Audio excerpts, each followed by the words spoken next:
Howdy y'all and welcome back. Super short gear review. Today we're looking at the lead Sling-er from Tactical Distributors. So what is it? What's it all about? What it is a very, very affordable adjustable sling. Like $23 affordable. Elephant in the room. Yes, it is made in China. I think that's the one great big flaming about it. But for 23 bucks, is it worth it? I think it is. Let's take it over to the table and get a closer look. So I'm not quite getting all of this 870 in frame, but I think we got enough here to work with. Right away, the first thing, like the minute I pulled this out of the bag, it jumped out to me that it is thin. It is thinner. I'm a big fan of the Edgar Sherman design slings, which are very thin. And by thin, I'm talking about this dimension, not so much this dimension. It is not a heavy gauge like a Blue Force Gear Vickers sling. You know, those are kind of on the heavier, like thicker end. This is a thinner nylon than that. The tri-glides and plastic accessories don't feel quite as sturdy as some other brands use. They're a little flimsier, but I think substantial enough to run, you know, a class or something. Again, hard use, probably maybe not what you'd want to use, but good enough, you know, for most of us probably. The padding, again, is a little thinner than some other brands, but it's not terrible either. It feels like it's of a decent-ish quality. You've got the construction here. You know, the strap runs through. This is stitched down. The stitching is all adequate.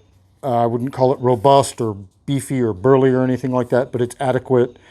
And here on the 870, went ahead and attached it on the inside. That way I can go with kind of a high stock setup, a little different than a normal rifle setup. And then here's your adjustability right here. And they've got, similar to like a Vickers, you've just got a pull tab. It's got their little branding on it. I don't know if that even picks up on camera, but, and the sliding is nice and smooth. Works quite well, you know, as far as I haven't run it through any hard use yet or anything, but just doing a little LARPing around the house seems to work just fine.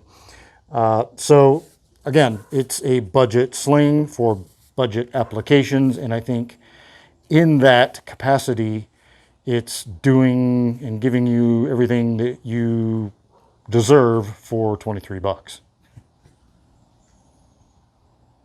All right, and so there it is.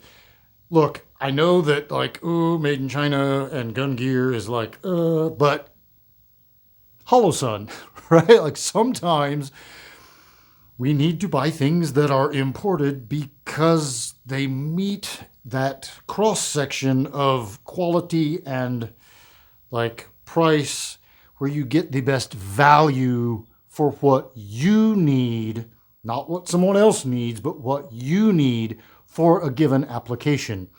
If you own a lot of long guns, you know, buying made in America, top quality slings could add up to a lot of coin. I'm looking at you, Howard.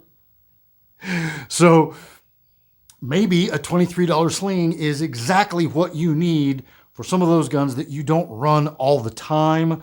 You're not running them in competitions. You're not putting them through any kind of hard use, but you would like to have a sling on it all the time instead of having to take one off of a different gun and put it on for the day or whatever. So I think this really has a place, and I think for value, they're pretty hard to beat. So check them out. They have all kinds of crazy cool patterns and colors. That's another thing that I think kind of is winning about them, is that if you just want to have like a fun gun or just some wild, they've got like Desert Tiger and like Miami Tiger and all kinds of fun stuff. Go check them out. Tactical Distributors. No, I'm not paid 1 red cent for saying any of that. Just my opinion. Until next time, be easy, y'all.